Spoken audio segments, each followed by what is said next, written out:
ఆ మాంగళ్యంలో 3 మాంగళ్యాలు ఉన్నాయి. ఒకటి పుట్టినింటి వారి మాంగళ్యం, ఒకటి మెట్టినింటి వారి మాంగళ్యం, ఇంకొకటి భక్తులైనటువంటి రామదాసు గారు తయారు చేయించినటువంటి మాంగళ్యం. అంతా సేవించండి.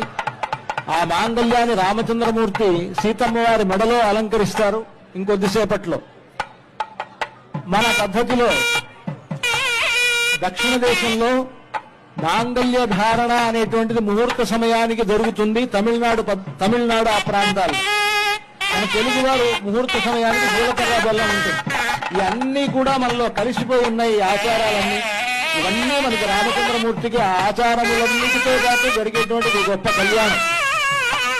ఆ రామచంద్రమూర్తి సీతమ్మ వారి మెడలో ఆ మాంగళ్యాన్ని ధరింపజేసేటప్పుడు జగద్రక్షణ హేతున అంటారు. ఈ జగత్తును మొత్తాన్ని కాపాడడం కోసమని సీతమ్మ వారితో ఆయనకు కళ్యాణం జరుగుతున్నది కనుక మాంగళ్య తంతునానేన జగద్రక్షణ హేతున కంఠేర్పయామి శుభగే. ఇక్కడ మామూలుగా అందరూ కంఠే బధ్నామి అని అంటారు, కంఠే అర్పయామి అని అంటారు. ఆ విధంగా చెప్పాలి మంత్రం. కంఠేర్పయామి శుభగే త్వంజీవ శరదాం శతం అంటూ ఆ మాంగళ్య మంత్రాన్ని పఠిస్తూ సీతమ్మ వారి మెడలో రామచంద్రమూర్తి అర్పించేటువంటి సన్నివేశాన్ని ఇప్పుడు మనం చూడబోతూ ఉన్నాం. అర్చక స్వాములు ఆ కార్యక్రమాన్ని నిర్వహిస్తూ ఉన్నారు.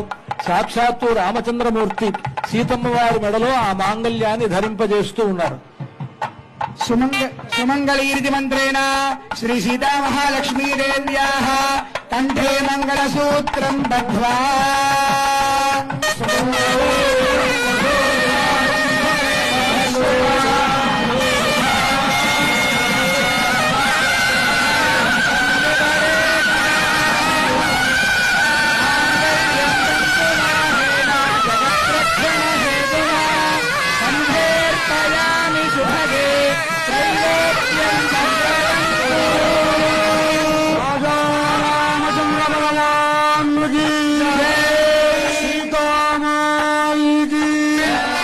లక్ష్మణ స్వామి